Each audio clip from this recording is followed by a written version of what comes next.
half an hour we will discuss, and we'll read, and half an hour we will discuss on whatever we learned yesterday and today as well. So as usual, I'll start reading and people then can volunteer. Yeah? Okay.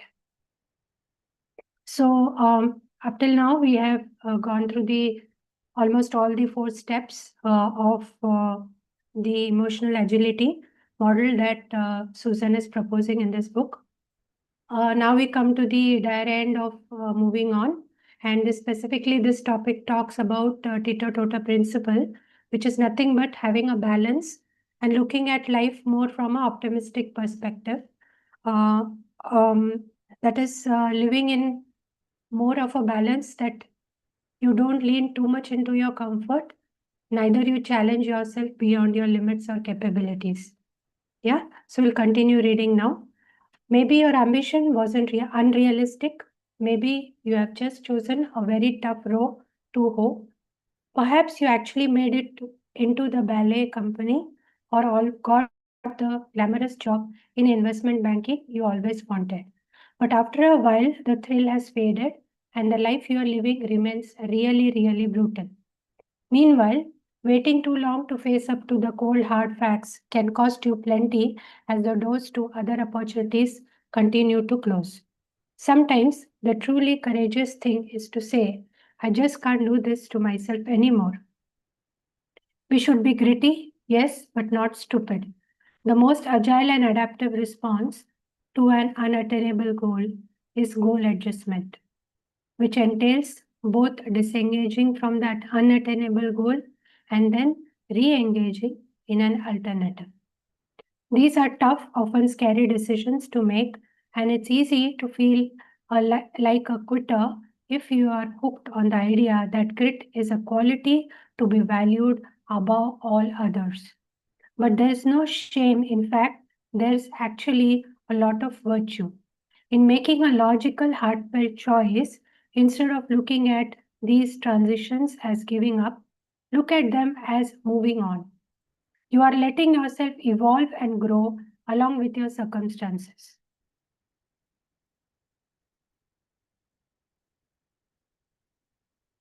Choosing a new path that is full of possibility, that decision is filled with grace and dignity. So, how do you know when to grit or when to quit? How do you act with that grace and dignity? In some careers, sports, modeling, the answer is clear because those fields put such premium on youth. But what if you are a musician who gets gigs but can't quite make a living?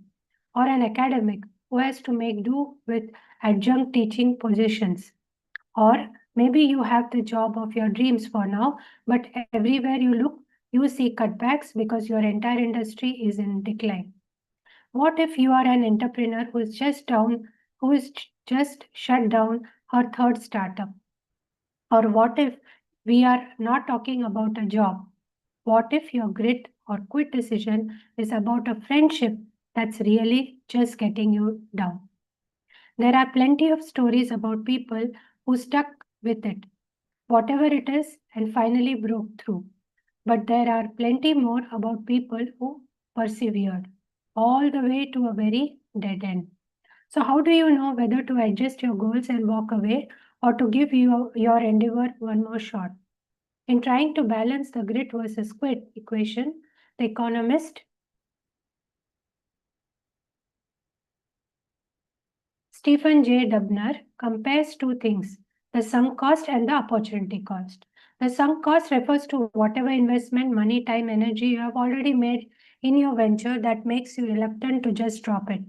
The opportunity cost is what you are giving up by sticking with the choice you have made. After all, every extra cent or minute you continue to channel into this project, job, or relationship is one that you won't be able to put towards some other, possibly more satisfying job, or relationship. If you can take a step back and stop fretting about some costs, you can better assess whether it's worth investing even more time and money in the same effort. The real answer to whether you should stick with it or throw in the towel can come only through the self-knowledge that underpins Emotional agility. You simply have to show up and step out and move on, discovering and then pursuing your deepest values and goals. If you are faced with a grit or quit decision, here are some things to ask yourself. Overall, do I find joy or satisfaction in what I'm doing?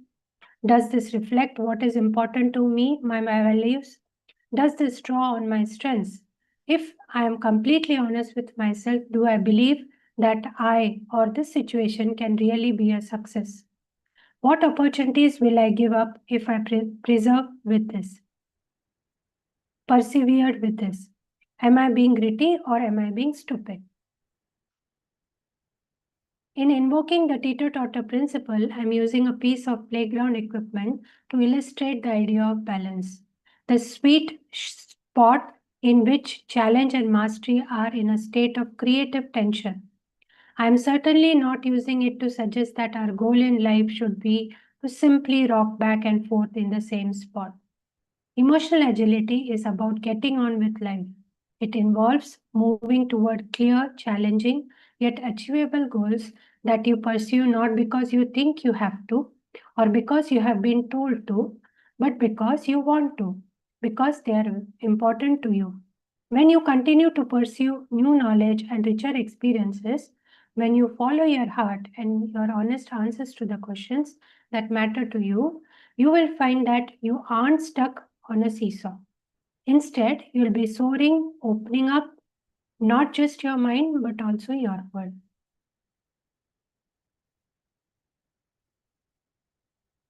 So we have now completed moving on also, and now I think the thriving part is there. And the first chapter for that is emotional agility at work.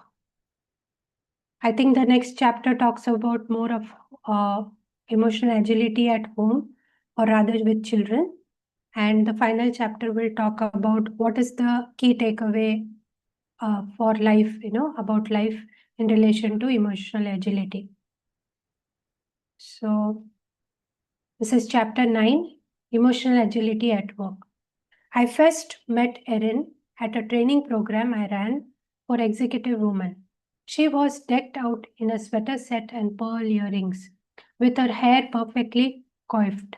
I looked at her and thought, now there's a woman who got it together. As the day unfolded, the program participants began to talk about the sense of pressure they felt at work and the juggle struggle of managing their personal and professional lives.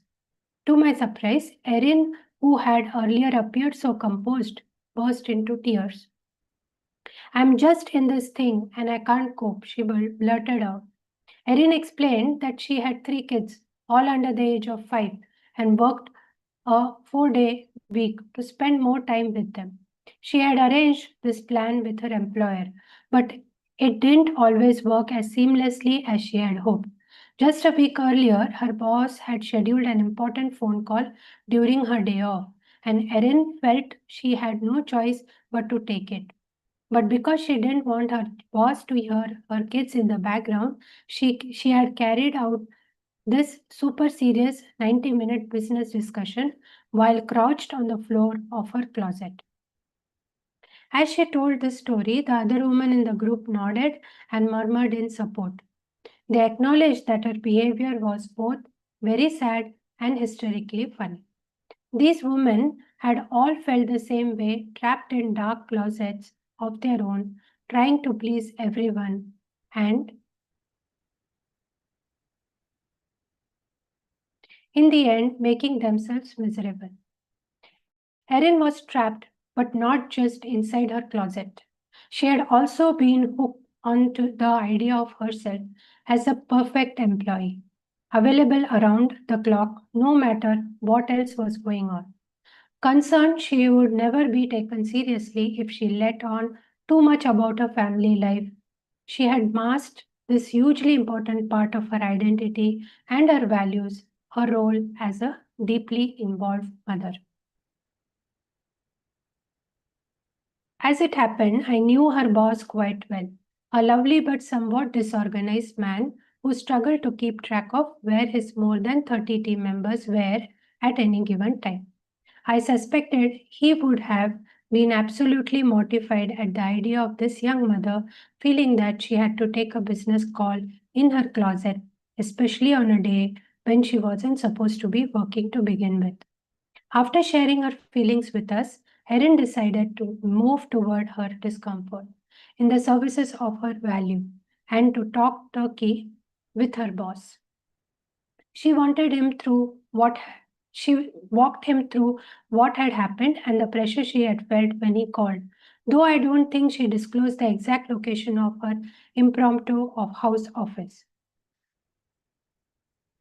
Showing up to her feelings, desperation, and resentment at the struggle to balance her life demands and her felt need to be perfect employee enabled her to gain enough distance from these hooks to step out and see them for what they were, feelings, not fate. This also allowed her to walk her by in a very open and honest conversation about her boss's expectations and her own aspirations, during which she made it clear that she treasured the intellectual growth she got from work, but that she also treasured the time she'd spent with her children. And on the fifth day of the week, she said, while she would of course be available for true emergencies, she was otherwise and unashamedly going to be home being a mom. By articulating her full emotional truth to her boss, Erin was able to remove a huge source of conflict and anxiety. Her work benefited from the newly clarified relationship she now had with her workplace. Her children benefited from having their mother's full attention when she was with them. And Erin got a great night's sleep for the first time in months. We now know that fulfillment and flourishing in your personal life do not come from doing what other people say is right for you, but from aligning more of what you do minute to minute with your deepest values.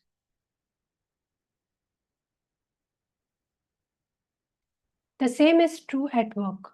While it's customary to accept certain constraints in exchange for a paycheck, employment is not bondage and employees are not chattel. With practice, you can use the techniques of emotional agility to shape your professional life rather than having it shape you. Anyone would like to continue reading Hooked at Work?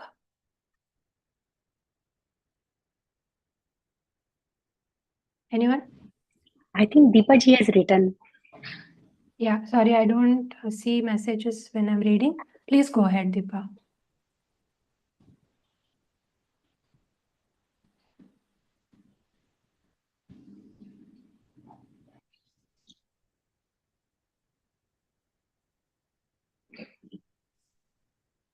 Should I start if she is not doing? Deepa, Oh, can you I'm read sorry, now? I was on mute. I started reading. I just thought I'll read for 5 minutes Okay. and then I'll go for my studies. Okay, Yeah. fine. Hooked at Work is very up to Yeah. start. Hooked at work.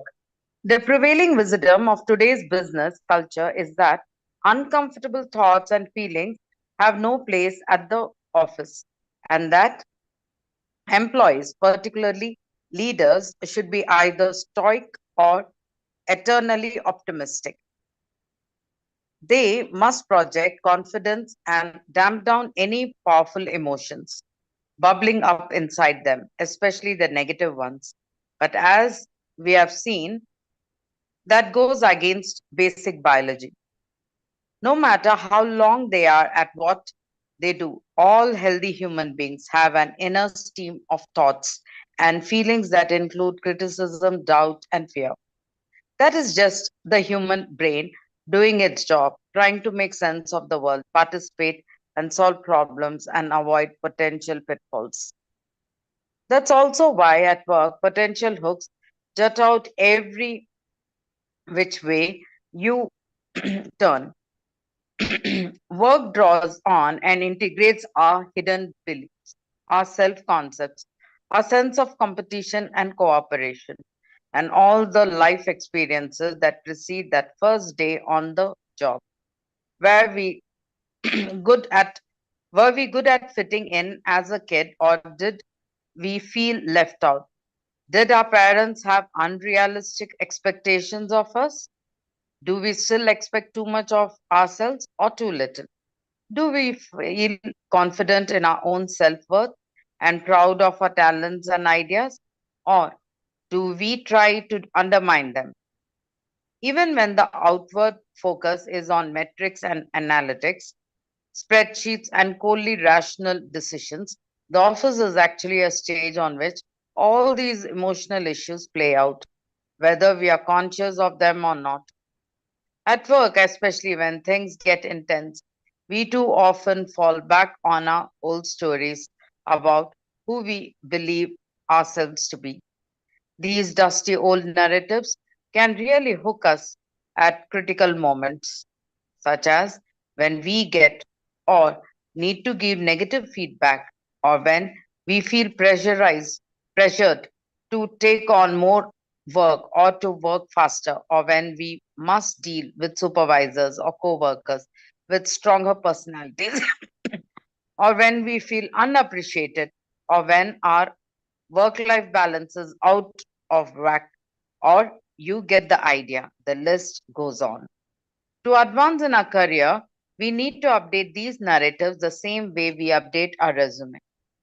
And just as we no longer list our summer jobs once we are out of college, some stuff from way back simply needs to be left behind. In chapter 1, I mentioned that the increasing pace and complexity of life emotional has made emotional agility an even more urgent necessity. The business world exists at the bleeding edge of these changes. Globalization, technological innovations, geopolitical instability, regulatory revisions, and demographic shifts make work unpredictable. Role descriptions can change every few months. Goals from just last quarter become irrelevant. There are layoffs and consolidations and organizational transformations. It can be a tough enough battle even without our emotions and thoughts running amok. In this environment now, more than ever, effectiveness in our jobs demands that we be able to attentively examine our plans, which include participating how our decisions will affect other aspects of the company or project and to adjust as necessary. We need the resilience to deal with the only constants of each day, ambiguity and change. We also need the interpersonal skills to be able to draw on the power of the group to come up with fresh ideas and perspectives and to get things done. Unfortunately, the same forces of speed and change that demand flexibility conspire to keep us rigid. We have so much information coming to us and so many decisions to make, and we can quickly default to the first best guess, which eventually involves black and white thinking. And with little time to interact, we often reduce our relationships to transactions. With 300 emails in your inbox demanding a response, we can all too easily default to a quick reply to our colleague, never thinking to ask what about this child who has cancer. Okay, would anyone like to take over? Okay, I'll just read this last paragraph. The result of all this meshugas is distraction, premature decision making, and simplistic solutions, also known as smart people acting dumb, not to mention stress, emotional pain, panic, guilt, and the false hope that somehow technology, multitasking will provide the solution. They won't. Yeah, would anyone like to take over from here? Yes, I will. Yeah, thank you. If I- Individual hooks. A few years ago, I met a woman named Livia who worked for one of my corporate clients. She was an intelligent go-getter, highly competent, and well liked by her colleagues and superiors.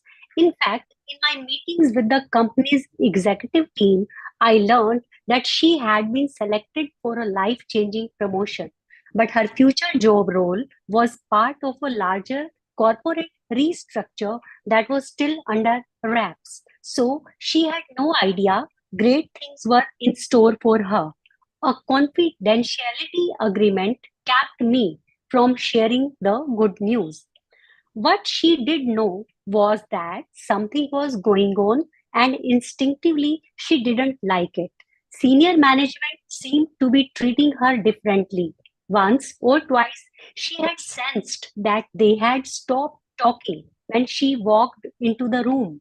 Over the next few months, as rumors of a massive reorganization swept through the office, Livia let these very subtle signs of something is up convinced her that she was about to get fired. Her thorough misreading of the situation, if something is up, it has to be bad, sent her into an emotional tailspin. She began to make negative comments about every proposed change, and she stopped contributing her ideas. I went on maternity leave, and when I came back, Livia's office was vacant. She had been fired. Where Livia slipped up was in letting the hook of insecurity deter her from following through on the deepest value she brought to her work, the desire to contribute. Even if her slightly paranoid reading of the situation had been correct, the more emotionally agile approach would have been to say, okay, I may be on the way out, but damn it, I will go out with my head held high, doing work I can be proud of.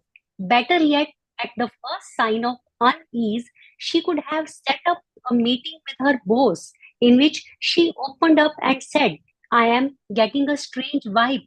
Can you help me understand what is going on? Another client, AI, was writhing at the end of several hooks. A bold and intelligent graduate of a top business school. He was also the proud father of two children. AI came to me when he lost a promotion that, based on his talent and hard work, should have been his. AI told me how he had promised himself not to be the kind of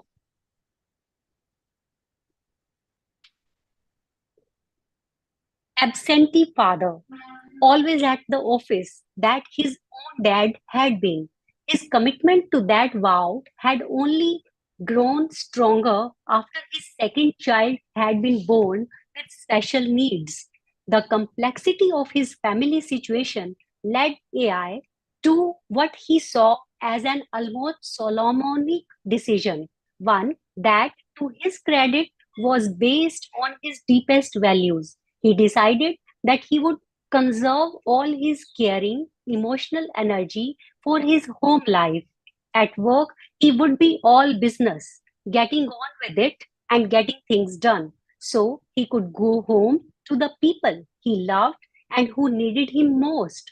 As a result, he had no time at the office for small talk or, for that matter, developing relationships of any kind.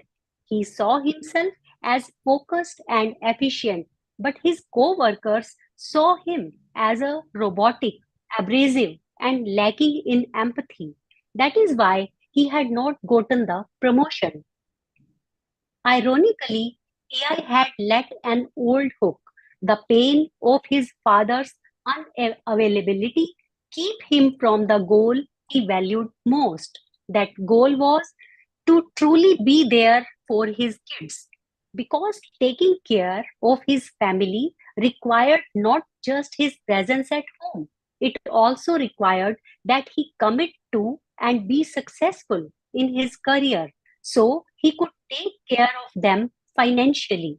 Both Livia and AI had everything it takes to succeed, except for the emotional agility we all need to roll with the shock waves.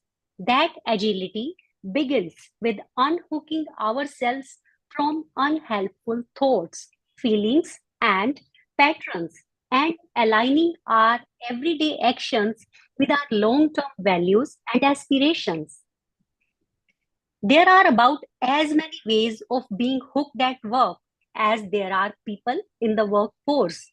Often, when I am coaching, I see executives who get hooked on the task. They go into meetings with a checklist of items to be accomplished, mainly interacting with team members in relation to a specific to do item. Rafael, I need the marketing report by noon, not as human beings with a common goal. Does anyone have thoughts on how to make this project more efficient or a shared why? How can we deliver something excellent to the customer, something we are really proud of?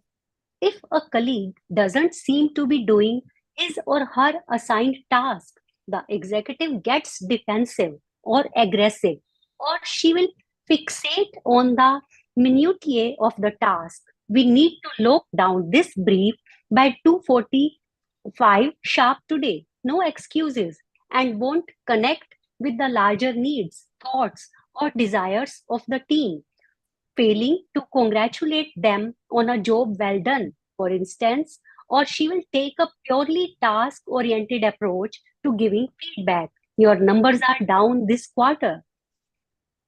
Instead of, I see your numbers are down, what issues are you facing and how can we work together to improve them?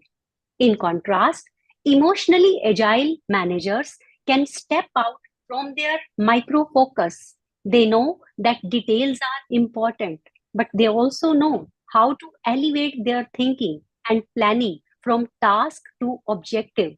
Before a meeting, the emotionally agile leader might ask himself, what is the shared goal of this meeting? How would I like my team members to be feeling when we adjourn? How will my feedback help them achieve their own objectives? Another surprisingly prevalent workplace hook is, oddly enough, caring too much. Decades ago, as often as not, a job was primarily seen as a means for putting food on the table, and certainly as just one aspect of a life that included social clubs, hobbies, and perhaps church or temple. Nowadays, for many of us, the workday is longer. The workplace has become our primary social outlet, and our careers have become inextricably bound to our sense of self. Meanwhile, we are also bombarded with the message that people can and should find purpose in their work. While it is true that work has the potential to enrich our psychological well being, it is easier than ever to lose all perspective and sense of proportion. Caring too much can manifest as defensively proclaiming our expertise, always having to have the answer, or not being able to admit to a mistake. Interpersonally, it can manifest in stepping on co-workers' toes, over involving yourself in matters that are not your business, or letting other people's irritations and quirks take up way too much space in your head or conversations. To someone who is hooked, caring less may sound like slacking off. It is not. It is actually a form of stepping out and letting go that opens us up to many more dimensions of life, while allowing us to work more effectively in service of the things we truly value. Group hooks. We'll Most, stop here for the day. yeah, So sure. much. Yeah. So, since we had less time to reflect yesterday, let's take this time. So, based on today's reading, what was a takeaway? What was something which resonated deeply? What was something which you could not agree with? And what was something which actually answered certain questions, clarified something? Anyone? Personally, for me, it was like the first part that we started with, the grit versus letting go, right? Like grit versus quit. So that thing resonated a lot because I feel that is always a big question because we are now exposed to so much of content and so many things all talking in different directions. So we do get confused around these things whether we should actually keep going. Am I trying in the right direction or not? And sometimes it just even uh, like I feel it also is like about going with the flow versus making choices that and courageous decisions at times. So yeah, that part really resonated a lot with me, and I loved how the author has picked that up because normally I've seen people talk in one direction, but the beauty of this book and the author's perspective is she touches both the sides and then she talks about them from a more holistic perspective. So that is what I'm really loving about it. Yeah, that's what I wanted to share.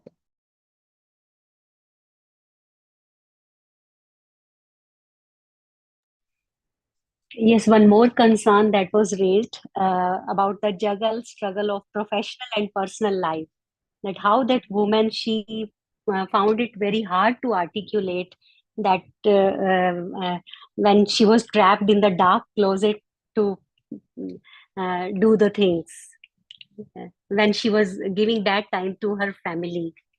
So the balance between family life and professional life, this issue is also raised here. That is very true.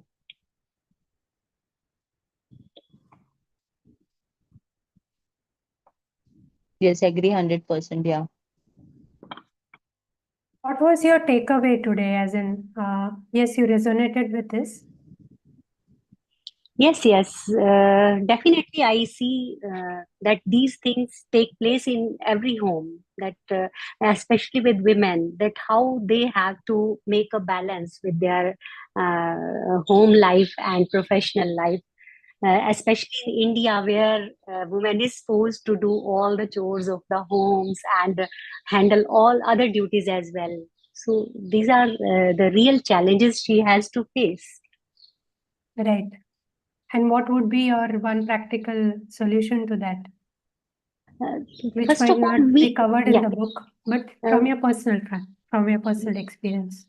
yeah. First of all, we must be articulative enough to tell our problem to others. Most of the time, we don't say. We just keep on doing the things without saying at all. At least we must be conscious enough. We must be mindful enough what to tell. Sometimes the problem may have solutions, but many ladies, they don't articulate even. So basically, they don't open up with their issues because they find it difficult to share their personal issues. Yes. Second, I think they can't open up at their home also at times, right? Yeah, And, very true. Right. So Because she takes it as her that it is the duty that is assigned to her. It is her traditional role that she has to do all the duties. Though now she is not doing only the traditional, performing the traditional roles. yeah, and do you see a bit of pride also there? I have to manage, I can manage. Yes. Okay.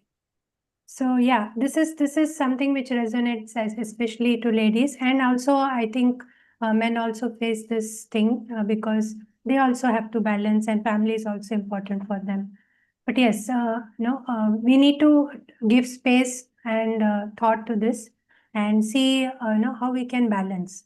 Because at the end of the day, if we have to do the work as well as manage home, so I think it has to be a collective effort at home, as well as we have to try and build a collective support system at office as well, if possible. Yeah, So, very true.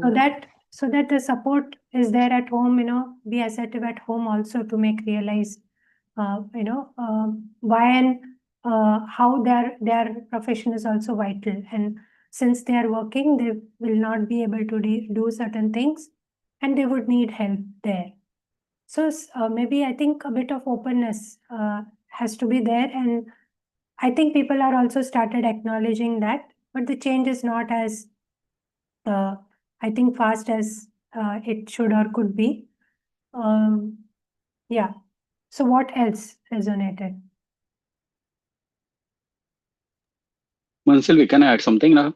Yeah, Yeah. please go ahead. Okay, yeah. So beautifully, actually, summary you put, three of you all put together. Okay, I'm just telling you from my experience and what how it resonates with me. The situation which discussed here is exactly I have faced many times in my life.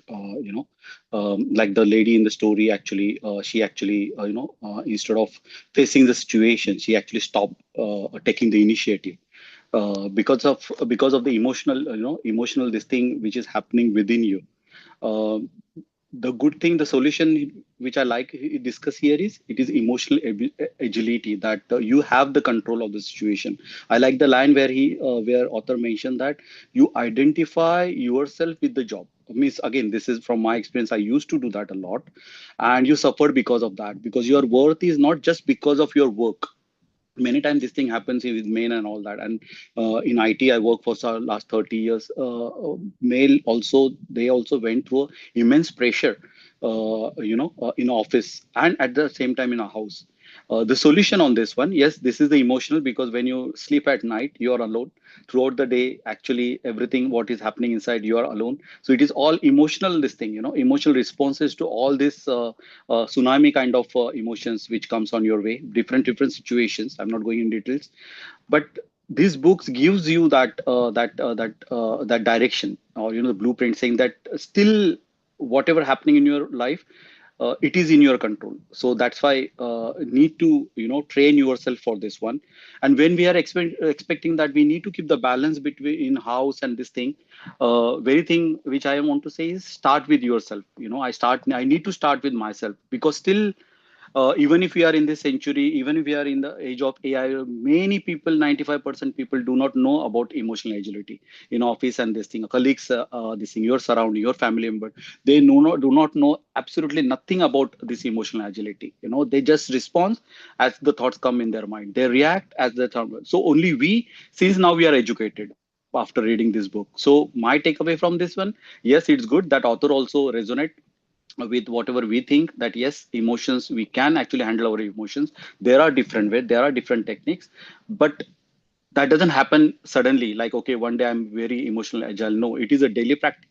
So yeah, after reading this book, we need to pick up those practice and start using it daily. So when actual situation comes, then you are ready to fight that situation. Why I'm using this word fight? Because I have gone through the redundancy in India, those type of situation, where people get redundant on a single day, wherever you have the huge responsibility, house responsibility and all that. Absolutely, the that particular situation, the world is brutal. The people, the colleagues, the managers, and your company treat you very badly. Means I have seen that experience, not with myself, with my colleagues as well. So those type of situation, very experienced colleague, okay, very respected colleagues, but when it comes to this type of situation, the tsunami kind of thing happened with them. I've seen those people, they are literally crying, and it's not like 30, 25 years of age. Actually, people of 60, 65, 60, 55 years old, I have seen them broken at the time of redundancy. This is all IT life, actually. In one way, yes, people get a huge package and all that, but the amount of pressure which they handle is huge.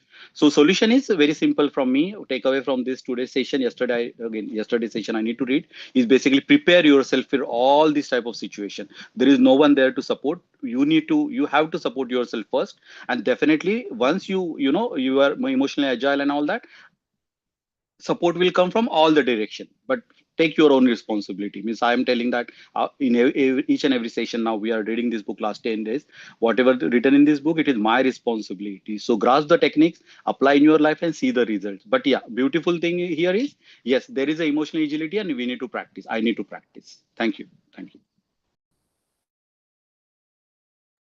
Yeah, thanks, Milind, to be so open to share your experience and learnings. Anybody else would like to talk more of what learned yesterday and today's reading? Any change in perspectives, anywhere it added to the thought process, here clarified something to you? No?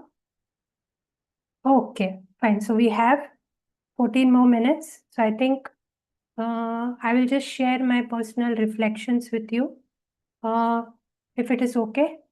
and let's see how much time can permit for me to share. Yes, Is it please. okay for me to share? Yeah. Absolutely. Fine, Please. fine. Okay.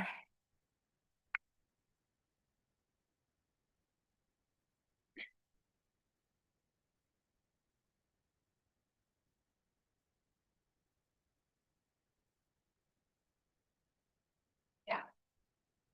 So, so the topic that I want to basically labeled it as from managing to leading, I am the boss. So, taking cue of the last few words that Melinji just said, I need to take responsibility. I need to acknowledge I am the boss of my life at least, and I'm managing, yeah. So if I look back at my life, yes, I've been managing well. Somewhere not so good, somewhere good. Yet, am I leading myself more confidently? Am I leading myself more graciously, more with direction, more with a confidence?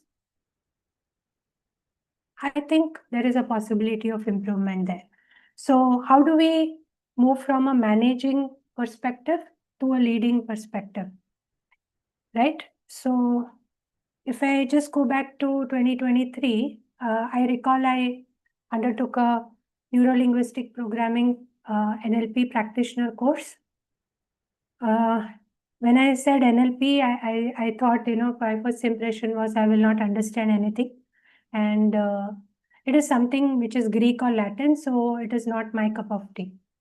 So I undertook that practitioner course, and after practitioner certification, only 2 words stayed with me: behavioral flexibility and dissociation. So my mantra was, if I get behavioral flexibility and if I'm able to dissociate, I can lead. I'll be the best. I'll be the greatest. I can manage anything. But then when I looked into reality, so what I've been doing so far then, right? I've been already showing behavioral flexibility. If it is workplace, I've been attending meetings, I've been answering emails. I move from a team conversation to a client call efficiently, easily. I know how to talk with the client. I know how to talk with a senior manager. I know how do I talk or convey to my peer, and how do I talk to a junior colleague. So how do I manage all these deadlines, any disruption, any problems that come, any emotional undercurrents? Okay, I'm very tired today. I'm not very in a good mood today. All that. So I have managed, isn't it? So yes. So then I realized that no, I already have behavioral flexibility. Each one of us have a behavioral flexibility, but somewhere that understanding is not complete, or maybe it is not. It is that we might not be able to source the flexibility in the right manner. Flexibility without direction can be scattered. So I was adapting or managing, but not always with a clear purpose. So where all maybe I was missing the point. Again, I went to the 3 pillars of NLP, which talked about goals. So goal orientation, a clear why behind my adaptability.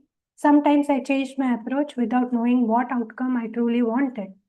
So was I trying to solve the problem, avoid a conflict there, avoid any escalation, maintain harmony in the team, or just move things along? So what was the result of this? At work, this meant I flexed reactively, not strategically. So strategy is something I wanted to work, had to work, and reactivity which needed to be attended to. Second, context clarity. Tuning into what the situation actually requires, or what I thought it was, instead of being what I thought it was, or coming from my habit that, this means this only. This is the cause and this is the effect. Or if this is the effect, this will be the cause, or should be the cause. So I was thinking, not actually having a contextual clarity as to what is happening in the now and in present. I was reading people well, but not always reading the full system or dynamics. I might respond to tone but miss the timing, culture, or broader intent. These are just examples. So contextually, whether I was present to the situation, trying to understand that, or whether I was having a mirage as to this might be the situation. So what resulted? So I showed up, but not always appropriately for the whole moment. So I was not very understanding of the situation, and the contextual clarity was not there.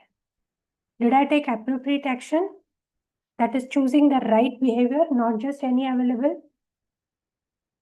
So maybe I was just handling it well to the best possible I was, and maybe it showed some patterns. It showed some amount of my emotional irritation or my emotional state. If I was not in a great state, it showed some, reflected that in my work. Or maybe it might come with a prefixed idea that I'm not enough, or this is not what, I think is right for the situation. So I had many responses at hand, but I didn't always pause to ask which one best serves the context, values, and my role here.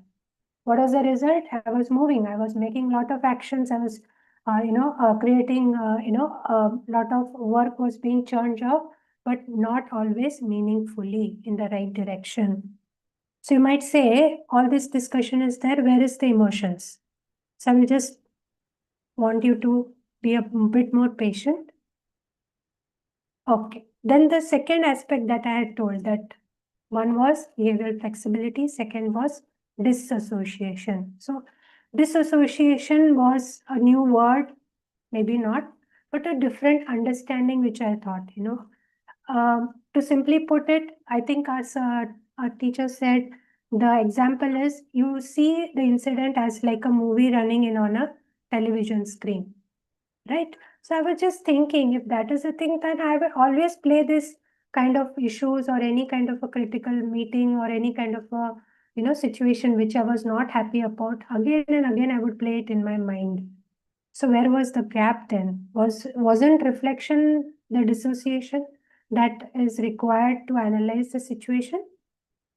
So I used to think I was reflecting, and in a way I was. After a difficult meeting or interaction, I would replay the whole episode in my mind. But here's what I now realize. I was replaying it entirely from my personal standpoint. How I felt, how I was perceived, what I should have said. That's not dissociation. That's a form of emotional reassociation, reliving the situation through my lens, my alone. So what is a deeper thing that one has to realize there as far as emotions is concerned? Emotions are always in the present. Even when we dwell on the past, what we feel is happening now. The past is just a memory, a shadow of what once was once present. The future hasn't happened yet, but the present holds the power to shape it. So in the present, actually there is no past and there is no future. What is there is the now and a power to shape the future. So when I replayed past situation emotionally, I wasn't just reviewing events. I was anchoring my current state in something that had already passed, instead of stepping out to choose a more useful response. What I wasn't doing was not asking, given my role here, what would be an appropriate response from a person in my position? What does this moment need from a leader, a peer, or a professional, not just from me as an individual?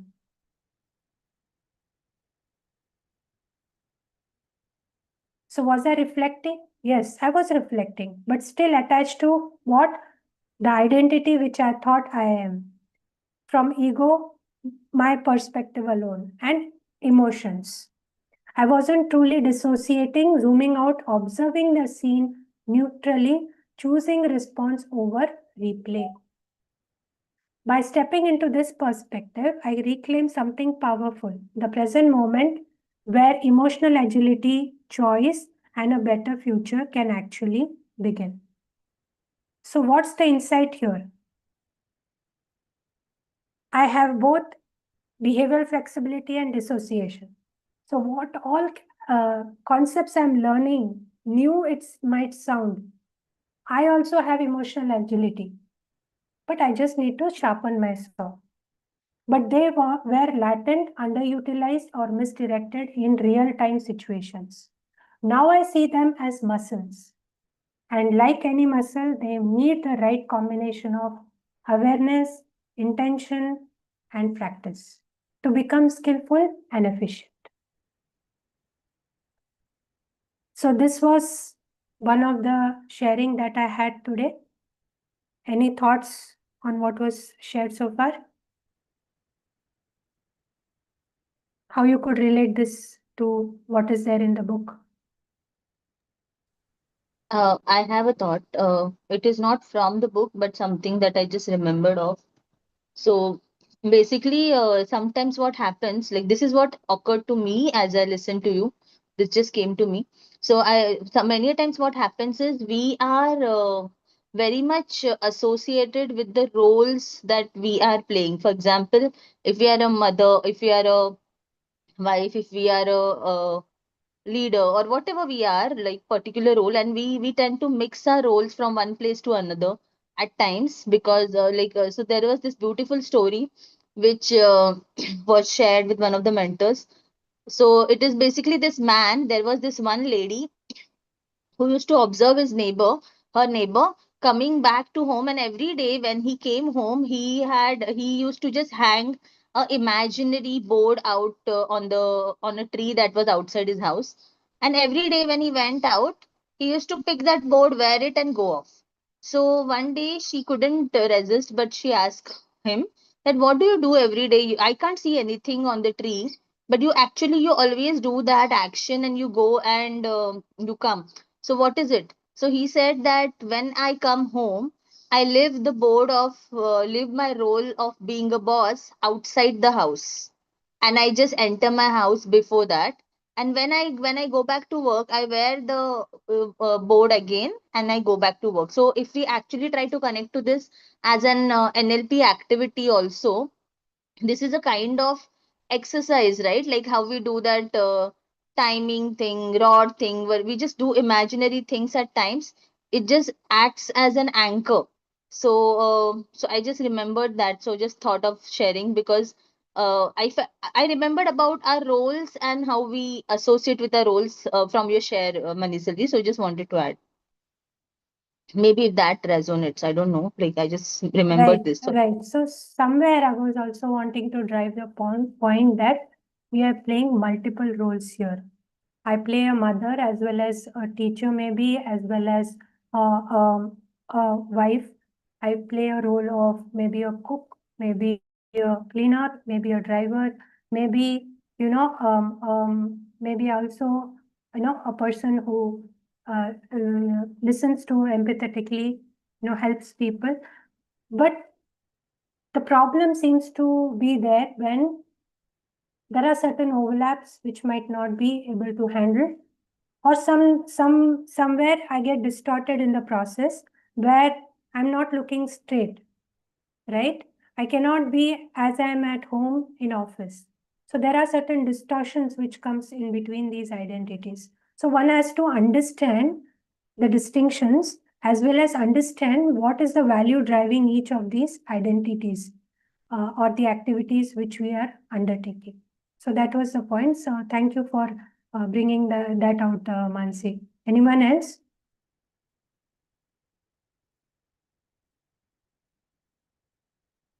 Okay, fine. So give me just 10 more minutes. Okay. So I have just one more small exercise for you all.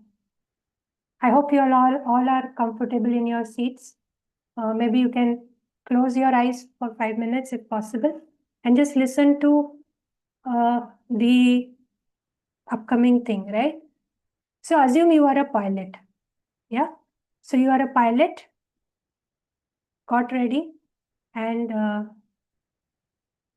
went to the airport, and the flight is about to take off. So before takeoff or for the takeoff, You being the pilot, you take charge of the things, prepare for the upcoming journey, see the crew, settle the people, and make the announcement that the takeoff has. So you basically show up to the upcoming event. Okay. The announcement is made, the takeoff happens smoothly. Now what happens? The flight is cruising gently, and there is 1 more hour of travel that is left. So now as a pilot, you say everything is fine, the weather is fine, everything is fine. We can move into an autopilot mode. So autopilot mode is something like a system or trained behavior that we carry, that the pilot allows the autopilot mode to do the necessary flying part, and the pilot just observes. It's much like what happens in our life. It runs on habits. It runs on the roles that we identify with, and it runs on routines that we are used to. Hope so these routines, these habits, and these identities align with the values and goals, so that this autopilot can be truly trusted, and these habits can really take us to the goals that we want to achieve in life. Suddenly, there is a turbulence in the air. So you being the pilot, no longer you can allow the autopilot mode. You have to step out, and you have to take charge of the situation with more awareness. Since it's a turbulence, it brings the memories of your past experience on turbulence, the recent one, where you were flying from Trivandrum to Bombay. And at Kochi, there was a heavy turbulence due to which you had to make a urgent landing, emergency landing. And that emergency landing was created a lot of scare, a lot of, fear. And it had totally upset the entire plan also. So that memories just rushes into you, and you start remembering that same episode again. Then suddenly you have to step out of this experience as well, and then detach from the stories that you remember, breathe, take a pause, take out the manual, or remember what is the protocol for this kind of turbulence, what has to be done, what action has to be taken, who has to be alerted, what has to be informed to the passengers, and what has the co-pilot or the other crew members to be doing.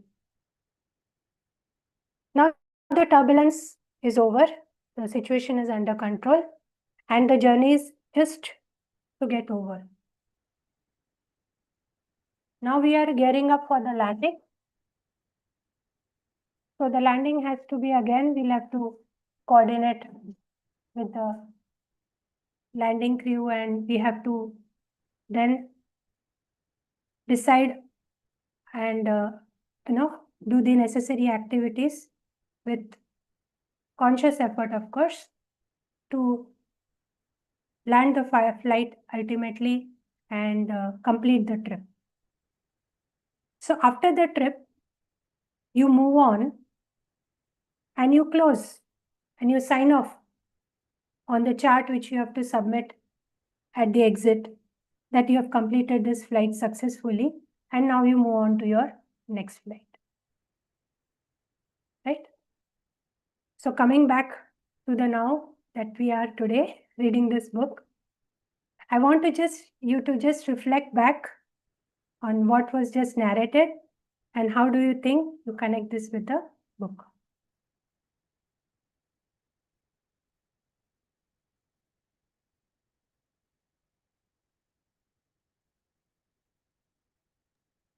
So for me, I feel this is how like emotions take us on a roller coaster ride. So this is how we just go like go on a different tangent altogether when we get emotional and when we are not able to handle it, or even if we handle it, they do take us on some turmoil inside and outside. So I could relate it with that. Okay. Anyone else? Like to add anything here?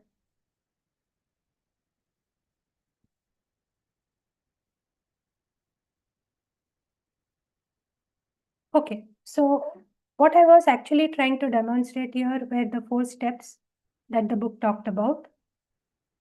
The 4th step with a bit nuance, right?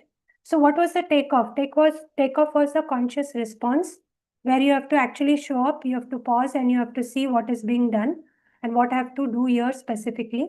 So this aligns with the show up of that is the first step of the EA practice. Pause and name your emotion. What emotion is flying with me as I begin, right? Second comes the cruising, which is the autopilot mode, where we normally, our autopilot mode is just going with the flow, just responding as we know and through habits, right? So this I can correspond with walking your why, because your habits and your identities and your routines should ideally align with your values, your goals, so that you are actually in the process of achieving them. So are my habits aligned with what truly matters is what is the question here. Then coming to the turbulence.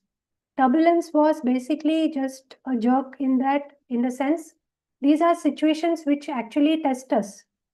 These are situations which we are not ready for, or it is that part of the change in our life which is very drastic.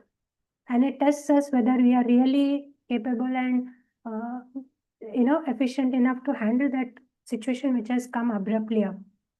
So for that, you will have to step out. You will have to detach from whatever comes to your mind as a story at that time, and you have to make a choice there. Right? Then comes to the landing, that is the final. So everything has to end somewhere, right? So moving on is that part where if you compare the book, it talks more of how you actually transition from one to another. Part of the thing, like you let go of that emotional learning there, or you take away only the emotional learning from that episode, and you move on with a learning attitude, with an attitude of curiosity as well as with a growth mindset, right? But when you do that, all you can do is take the lessons of whatever has happened and carry it forward. And you might have to release certain things which are no more useful to you. So this is what I was actually trying to demonstrate with the example that we had. Now moving on. In this book is given more from a perspective. 2 perspectives are covered there, where it talks about making tiny tweaks in your life so that you are more aligned with your values and goals. And this would in turn make you more emotionally stable and wise, right? Second aspect is looking for balance in all perspectives of life, which says that balance in how you look at a thing, whether there is a bias, whether there is a hook somewhere, due to which your perception is getting distorted, or it's not, you are generalizing certain aspects, or you are just, missing the point there. So move on will also represent consciously closing conversation, project, or even the day with proper reflection as well. Not letting residue emotions carry into the next phase, into the next role, into the next routine, rather into the next day. And integrating learnings so that the next takeoff is smoother. So you have to anyway, go into the next day. So whether you are equipped and you are actually taking the right kind of lessons from the things that have happened. So in the moment the pilot takes manual control again, that is, you have to take a control of your life. You will have to reflect and you will have to reset yourself as well. Now moving on, if in case of life, one can also look as letting values lead your next step, not your wounded emotions or inner critic. So who is the boss here? You are the boss. It's the moment of mature response, not just emotional resolution. So for me, if you have to just summarize the contents of the book or what this book actually means is, the show up says, know yourself, respect yourself. Step out talks about stand for yourself, trust yourself. And walk your why says, dare to be yourself. The reason that you are here, the reason that you do something, dare to be yourself. Have the courage to do that. And move on.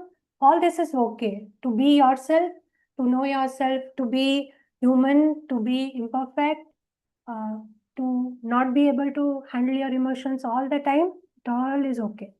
So moving on is with the lessons and not with the hurt, I would say. So that is what I wanted to share. Sorry for taking the extra time. If any thoughts, any things anyone has, please let me know. I loved how you have summed up everything in this one slide. That was beautiful. Can you Thanks. just share it with us, Maniselvi, like that one slide Which on the one? group? The one where you have summed up things from the book, like in one line. Just now, the last one that you shared. Okay, Yeah. I'll do Thank that. you. So we are coming to the end of the book now, right? If I'm not wrong. Yeah, so there are 3 chapters. One is this work, emotional agility at work. Second is with children. And third is just a takeaway, what one can take away from this book per se. Okay. So we Almost are at the finishing end. it this week, you think, or it Yeah, will yeah, take us it to the will get over this week for sure. Achha. It will not take like carry forward to the next week, right? No. Okay. Yeah. So anyone has anything else to say, add, comment? Thank you. Anything Thank you so much. It was really very beautiful sharing, and you always do the same. Thank you. Yeah, Thank you. I want to add something. Yeah, please, Manoj. Go ahead. See, uh, as you said, the experience of the flight turbulence and so many things. So the point here is, most of the things that don't happen in our life is due to inaction, and that comes from fear. So when we talk about emotional agility, things, so we should, I feel that fear is is a very important factor for everybody in life basically. So point here is that we should consider fear is that it will come. It is a part of life, and when we embrace it happily, right? So it helps in our emotional agility also, because a lot of times our emotion go out of control because we are not able to face the fear, right? So what is the solution? Solution is, we should, as we do meditation and so many other things, visualization, we should also do visualization on fear. Like, okay, when death is standing in front of me, or I'm in front of the most difficult situation, how I will respond, right? So it's all about everything boiled down to beliefs and emotions. So I think doing some mental practices around fear and other important areas of life, uh, which let us go down and not keep us to our actions. I think just thinking about it mindfully and doing visualization on how I will act when this situation comes, like how that, like one should practice turbulence, because all of a sudden if we face turbulence, it will be very uncomfortable to us. Because what happened is, once I was flying to New York from Washington DC, and it was very short plane, and there was such a high turbulence. I was ready to climb down from there in the Atlantic Ocean. It was my first experience of turbulence, but everything happened okay, and the plane just landed and things like that. So what I'm trying to convey is that we go through up and downs of life, and life is like two step up, one step down. Like you cannot avoid fear. It will keep on coming. It's just like our shadow. The challenges and the fear, they will keep coming. But doing mental exercises about it, like I just had learned some tools in the one book, Coming Alive, and doing some visualization around that, like how I will act, how will I act happily. So building a comfort around those fear factors and other important challenges of life, I think that makes a lot of help in getting the emotional agility. Because when the situation comes, we should, our emotions should not change. They should be in our control. Yeah. So just wanted to highlight that. Thank you. Yeah, thanks, Manishi. Actually, in the book also, the author says that what is courage? Courage is fear walking. So basically, she also highlights this point that you have rightly said, that fear is one of the key point which, holds us back from going ahead and taking the action in the right direction. Yeah. And as you said that, yes, we need to have holistical practices, like you are one human, but you are playing multiple roles. The stronger you are at a mind, body, and at an integrated level, you can play your roles much more better. Yeah. Anyone else would like to add? Yeah, am I Yeah. audible? Yeah, Deepa. Tell me. Deepa here. I just wanted to give a small thing, my personal experience. Um, way back in 2002, certain things happened in life that I had to continue my studies. I had to write my entrance exam to do my MA English from Osmania University.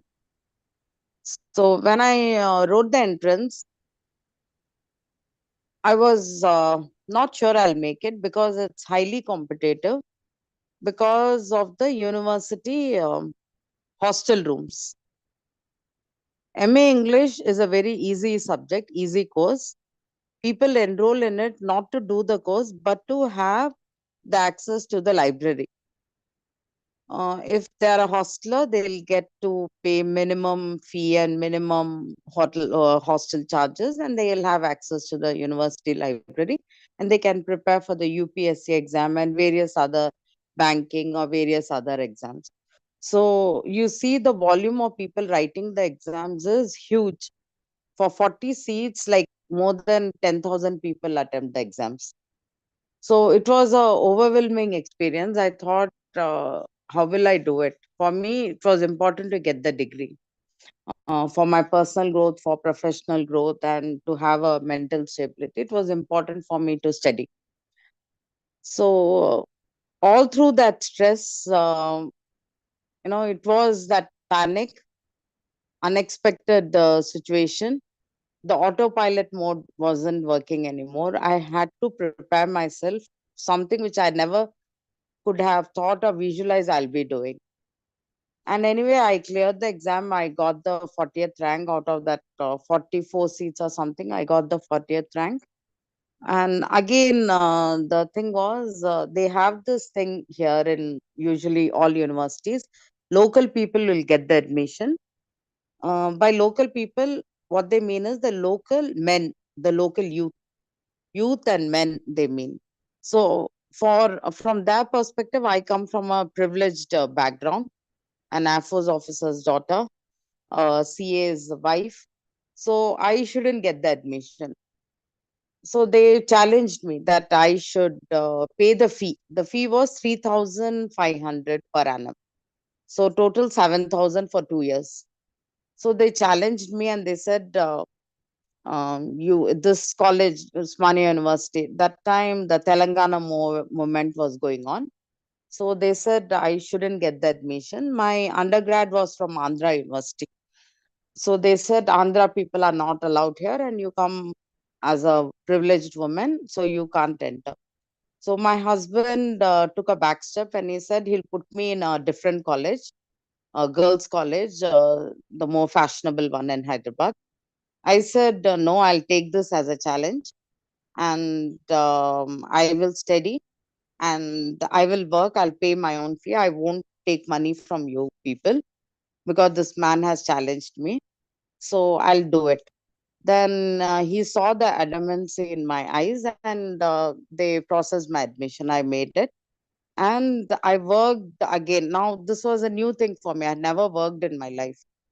I was 30 plus and I had never worked. Everything was handed over to me mostly.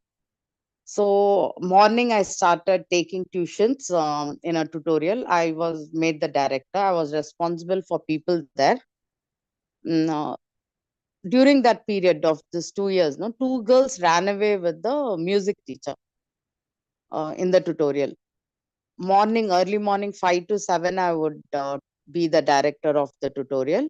And 7 to 8, I would cook and clean and take care of my sons and home. And 9 o'clock, I would rush to college. This was feasible because everything, no, God gives us with a balance. The tutorial was next door. The college, Usmania University, is like hop and jump distance from my place. So I could manage everything. And okay, now coming back to the two girls, they ran away with the music teacher from the tutorial, 10th standard girls. The music teacher sold them in some brothel or somewhere. These girls were police inspectors' daughters. So there was a big hue and cry, and being the responsible position which I had, being a responsible person, I had to take the responsibility of the safety of these girls. Okay, it was another thing that the police moved very quickly and they got back the girls. But that was a learning for me, someone who looks pretty and talks nice and is into, being very friendly can also be a demon. That was again, that was the turmoil in my life, the turbulence. So that was again another learning. And then went back to the college were more or less very smooth. I cleared my MA with the fees which I earned from the being a director. And I also earned enough to buy my own Kinetic Honda scooter. And I went into my MPhil classes. MPhil again, it was challenging. There were only 6 seats, and people appearing for this MPhil course were about 2,000 people. Only 6 seats were there, and I got the 4th rank, and I made it to my MA MPhil also. So yeah, life, sometimes we can be prepared for the turbulence and the problems, but not all the time. We don't know at the next end of what is going to happen, at the next turning, at the next corner, what is there. It's all hidden. We can be prepared, we can muster our courage and maintain our balance. But it's very tough. Certain things we can tell. These are the things which I can tell. Many certain things happen which we can't tell. We can't share. We have to just deal with it and allow life to cruise you through and have that proper landing and come out of it. So I don't know when Mani Selvi was talking about, was taking us through those plane ride. It just brought back those memories, 20-year-old memories back for me a little bit. Thank you, Mani Selvi. That was very good. Thank you, Thanks, everyone. Deepa. You put a spin to it, but you get down from a flight which has landed well, and you have to climb to the next flight as well. So what you actually depicted is the classic way we move on in life, right? We move on in spite of those being really a turbulent situation, but then we gear up, we rise again, and we move on. So that's the spirit of life, yeah. So thank you for being so very open and sharing that. Sarabjit दा 1 घंटा extra हो गया वो जेड़े पए ने ਉਹ press ਪਜਾਮਾ ਨਹੀਂ ਕੀਤਾ ਪ੍ਰੈਸ ਤਾਂ ਮਾਰੀ ਦੋ ਆਪੇ ਸੁੱਕਦਾ Anyone else? See, I just want to say that, if you have to enjoy the drive of the car, you have to drive the car, right? You can't be fearful of ki bhai kya hoga, nahi hoga, right? You're always, and we have to take fear and risk as a part of life. And, we should always focus that, with all the true intention of the heart. You have to drive your car of life and enjoy it every day-to-day basis, and you have to keep doing your best to keep you safe. But you like we have to live with the spirit of our heart, basically. That I can say in a nutshell. Right, sir. Right. Yeah. Anyone else has to add anything? Mansi, Milind, Sunita, or Hi, Mansalvi. yeah, Hello. yeah. No, actually, I wanted to add, but Manishji actually beautifully added the component of fear. That is really true, this thing. Yeah. And I always keep on saying that, yes, we need to check all these things against the practical situations in your life. And Deepaji actually shared, really admire her courage, in such situation, because these are the life situations which, individual need to face. It is not written in no paper. It is not this thing. But it's good that we are discussing here. And the story which once used in the pilot one, um, when the situation arises, the turbulence and all that, he refers to the manual, so that manual, what the steps needs to be taken. So that manual is built after multiple of experience, years of experience went into that manual.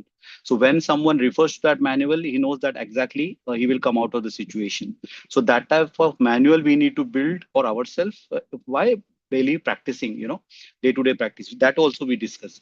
So it's good that yes, we are all learning from this particular book, and thanks bringing this to us, and thanks Manishji. Yes, fear, we cannot deny that, and actually I wanted to add, but you already beautifully, it is our heart spirit, who you really are.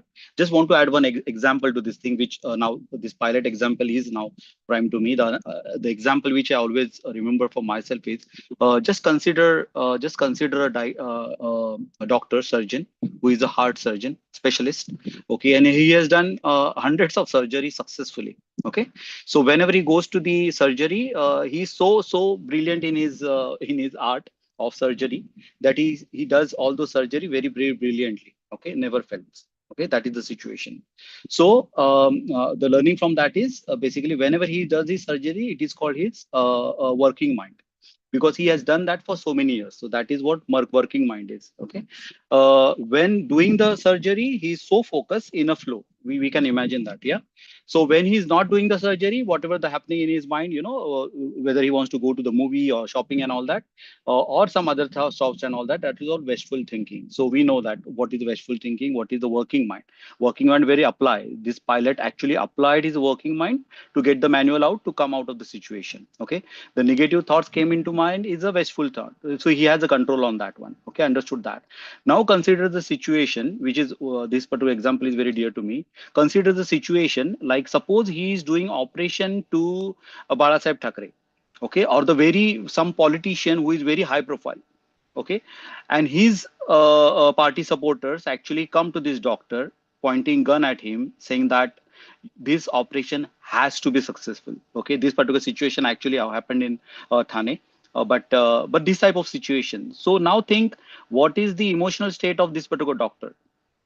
Whether he's trigger his working mind to complete the operation, whether his life skill will help him, or his wasteful thinking will trigger. So whole idea of this story, which is very I kept with myself, that in every situation this type of thing will come. That is, some things are in your heart, some things are not at all in your hand. And as Maniji rightly pointed, fear factor, definitely he is fearful because his life is at stake, and how he can do the operation. But considering all this, what we discussed today, I think, Manaselvi, in your slides, there is a last line there. It is awareness, it is the identity. At the end, in any particular situation, you behave the person who you really are. And that basically is your own identity, not as a role. Definitely you practice different roles, as a father, as a worker, as a program manager and all that. But at the end, it is your identity, and it is your daily job, actually. Actually who you are, because those are the those are the situation where you need to take the decision there and there only. And it comes from your original. That is what Maniji used that word correctly. It is, heart and spirit within you.